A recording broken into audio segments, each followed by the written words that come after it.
Hi, Prashant. Hi, John. How are you How are you doing? doing today? Good, Yeah, good. Well, thanks for joining me. We've been having a bunch of great conversations about the state of digital media and especially SEO. And I just wanted to have a little conversation and get your thoughts on where we're headed. yeah, that's a very interesting topic, right? There are so many articles coming on these days on Wall Street Journal, on The Verge as well, right? Where people, supposed AI experts, right, were saying that SEO is now almost dead. People need to adapt, brands need to adapt, right? What I think about that is SEO is never going to be dead, right? SEO experts need to adapt on how these AI engines actually, work, how do they crawl, Process. Yeah. right? Right. So they have to adapt. Traditional SEO really worked on keyword based searches where search engines searched for a lot of keywords, as we were discussing the other day regarding an electric car, right? For a traditional SEO approach, if it's an electric car, an SEO expert will go ahead and maybe uh, start adding a lot of synonyms like EV, electric cars, electric vehicles, charging stations, right? Four wheelers, SUVs, electric SUVs, right? And maybe 1,000 different such synonyms that get added on the page so that it becomes searchable, right? But I think that is becoming slightly older way of looking at things, right? The newer way of looking at is how all the other AI engines are looking at it is through maybe a use case based approach, context based approach, right? Where if there is a relevant context, relevant use case available on brands on websites, then the page becomes searchable through AI engines, right? And it pops up in AI results. Even Google search now loads AI results first, and then it loads Sure. traditional searches, right? Yeah, and I think you're right. And I think as the AI engines gain context about the things that people are asking, so the questions they're asking, the things very similar to what SEO did, but now in a very different way. So, as I'm having a conversation with my AI engine about a topic, it is going to be able to get a lot of context from, who I am, the kinds of questions that I ask, the things that I've asked for, my knowledge about something, but then also where am I going in that conversation about, Right. a subject like an EV, right? So things that we probably know, do I have range anxiety? Do I, how long does a battery last? Common things I think people Right. probably have as barriers for buying an EV. But the new things like, what are some of the advantages about buying an EV? How fast will my EV be ready to be a self driver, right? Could I potentially, kind of Elon's vision? Could I make money from my EV? So all kinds of different things that I think can become very adaptive, versus more static. My next interaction and or someone like me's next interaction will be very different. Almost a dynamic website that is reprogramming itself for every user. Yeah, that's true. And the focus is also shifting from text-based approach to a multimodal approach, Yes. right? All the websites now need to have multimodal approaches. They need to have videos, they need to have text, they need to have images, right? And all of that content should work in a unison together, and only then AI is able to actually understand that and make use of it properly, right? Sure. Traditionally, SEOs did not need multimodal approach on websites. Just text used to work fine. There were a lot of approaches to how to make use of that, but in today's world, taking an example of video, right? Videos get indexed on pages, metadata of the pages using an approach called schema markups, right? Yeah.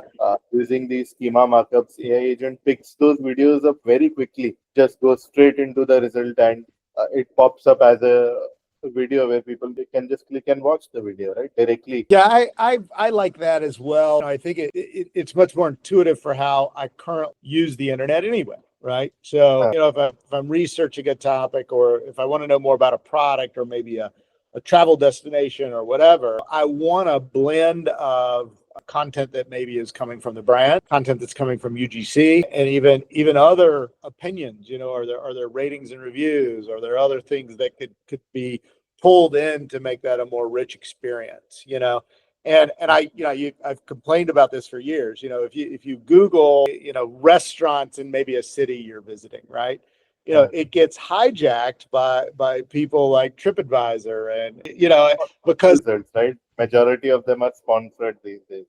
well, and they've done a great job of optimizing SEO for restaurants in city, right? So they're trying to drive that traffic because it drives it's how the ad monetization system is set up.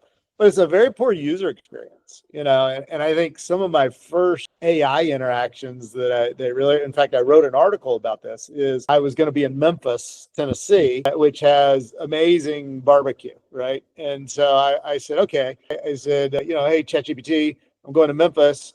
I'd like to have some barbecue, but I don't want to go anywhere tourist.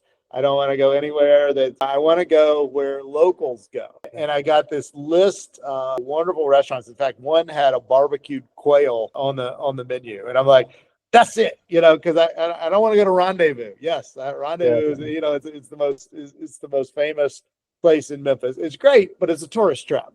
No offense, Rendezvous. But I got a much more, and then what I like about the way systems are now kind to work, I can get, I could potentially get a Reddit thread, or I could get a whatever that's coming into that.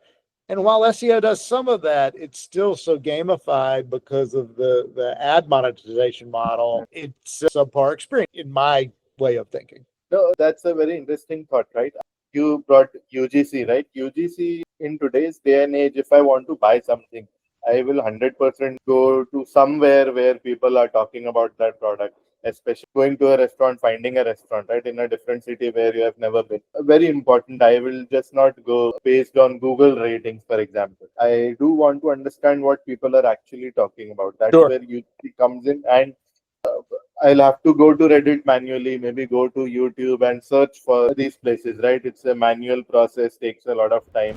I still might not be able to find the place that I'm looking for. But AI is solving these problems in a very creative way, where it is bringing all these search results. If I specifically type in Chat GPT, they just released GPT-5. It's fantastic, by the way. The thinking model is great. I have been personally using it for the last 2 days. Yeah, but whenever I type, taking an example, I'm going to this, I want to go to a good barbecue restaurant. Could you suggest certain restaurants with good reviews? Right. So then it will pull in good reviews. If there are any UGC videos available on YouTube, it will pull in those videos. If there are any Reddit threads, it will pull those Reddit threads right into my chat box. Sure. I can just read it And give me them as reference, so I can yeah, reference them. it will give you a timestamp. Go to 3 minutes and 12 seconds in the video where you will find your dish. Right. I can find the barbecued quail. Yeah, you'll find it here in the video. Just scroll the bar there. That's excellent. Yeah, right. Yeah, it's changing the way how people are searching for things, right? Yeah. High time brands think in a similar way, where they, right? No, I agree. And I think, if you think about how many people are using content like that today, I mean, TikTok is a machine in driving discovery and then this passion. We just moved my daughter into college, and she had this mirror that she wanted, that of course she had seen on TikTok. And we went to Sam's Club to buy the mirror. And the sales associate at Sam's Club said, "Oh, it's the TikTok mirror." They're like, "We just got them back in stock. They've been sold out." So you think about the way we're discovering products now. You're right. It's much more through video. It's much more through sourcing things that we're probably doom scrolling, or these ways that we're consuming content today, and less of a placed ad, or a kind of an old model. I've always thought, and having grown up through the advent of the internet and the social media and things, we took an old TV ad based model and basically pulled that thread through new technology, right? And in some ways kind of killed the beauty of that new technology. I have a good friend who's a beer, craft beer aficionado. So if he has been to a city, he has sought out and tried their craft beer. I want to know what he thinks about the best place to go getting, that should be model, not what, TripAdvisor thinks or what, anyway.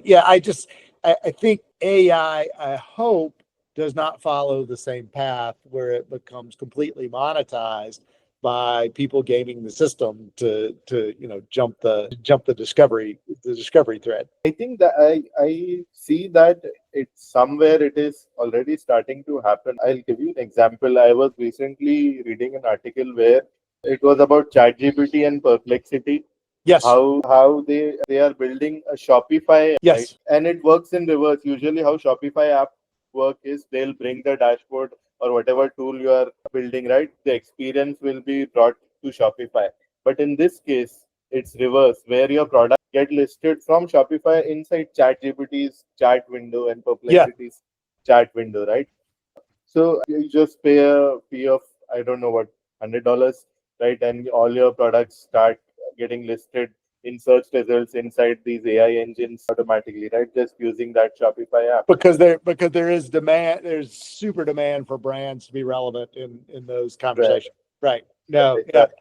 Well, it's interesting. You and I were talking earlier, I think today, about so it's interesting. Amazon has now left the Google Ads environment, which is I think is very interesting, and I think it's causing some. Well, last week, Trade Desk's stock fell about 40-50% in value. And I think some of that is related to the reality that Amazon is a major ad player today. And it just simply knows so much more. I think about so we have an Amazon Echo in our kitchen, right? And with a screen, and and it's constantly telling me about products that it thinks that I'm probably close to running out of, so consumable products I might be interested in, things I've talked about. It's listening to us all the time. But it's a major ad player now, and I think going to be very disruptive. It is interesting to think about how Claude and DeepSeek and ChatGPT and other are also going to upend those ad markets in interesting ways. Yeah, it's still to be seen how the entire ad space gets affected. It's a big news, right? When a player like Amazon with millions of products, right? They might be running millions of ads across geographies every day on Google, right? If they have pulled it off from Google search engines, they would definitely be focusing more on AI, right? To bring audiences to Amazon. Amazon itself is now becoming more of a search engine for products, right? So they have built their loyalty that way. Amazon has itself launched a few AI initiatives, Rufus being one of them. It works very well on product pages on Amazon, right? So I think big players are taking steps one by one. Amazon is just the first mover in that space. We are definitely going to see a lot of headwinds in this space. Well, and to your point, they're the largest search engine for stuff, for products. So I suspect that a lot of that is probably driven too by how well Amazon has apportioned the product pages with now content. And I think this is what's interesting, very relevant to you and to Swirl. I think this is what's interesting about Swirl is the more helpful a page is about helping me find content within the context of where I'm actually shopping. That could be on the page, it could be in store on a screen, it could be a lot of places, it could be on my phone. It is going to be more valuable in helping that shopper along their journey, I believe. Yes, definitely. And creating more value for a shopper is the ultimate goal of any brand, right? They want to create value. They're now focusing more on voice of the shopper. It's a new concept that is coming in, right? Where voice of the shopper is considered of extreme importance. That's where UGC has started coming in. And that's where I believe AI is also making a huge mark. If I come onto a product page, right? Currently, it's completely static, just some images and certain info points or details mentioned, but nothing specific to how I want to use the product, right? Or where I want to use the product. So that's why they have to go out of the brand system. They have to go to chat GPTs and perplexities of the world. They have to go to Reddit and YouTube to search for their own use case, whether someone has actually used it, how I want to use it. If I want to find If I want to buy an EV, I frequently go to 200 miles drive, right, weekly. Can I go there and come back without having to charge again, right? Website will state just the typical range of claimed range of 500 miles. Yeah, right, Everyone, right. that's not a claimed It range. doesn't go that far. It doesn't work that way, right? Everyone knows. So how do I understand what's the real world range? Can I actually make use of that car? What's somebody like me experiencing in their EV, and in their climate and their their first use case, whatever, Yeah, exactly, right. If it's a hot climate, will the battery degrade? It will use more of air cooling capacity. Yeah, If it's cold, extremely cold, maybe battery minus doesn't 10, work. battery degrades quickly in that case, right? So, I mean, none of that information is provided on the brand. But what if there is a technology where you just ask on the brand's own website and you get a video there in there itself, Of you other get a people's experience. Yeah, how a lot of people have experienced it, right? So it will make them trust the brands more, right? Brand wants to provide that way of communication with the brand. Also, they want to provide a way for the user to actually understand if this product is useful for them, and if yes, then yeah, definitely it saves a lot of time for the user as well. They don't have to go out and do a lot of this manual research. They can do on the brand's own website, right?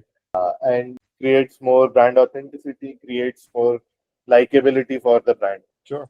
No, I love it. Well, I love what you guys are working on. Keep building and iterating. The space is moving very fast, as you know, and I feel like there's something new every day, and that's exciting to see these things kind of come to life. Yeah, definitely, definitely. Space is evolving quickly. Everyone has to evolve along with that, right? Great. Brands, companies like us, you, me Yeah. personally, everyone has to. That's just space is evolving. Well, it's great to talk to you, Prashant. Have a great day. Yeah, thank you.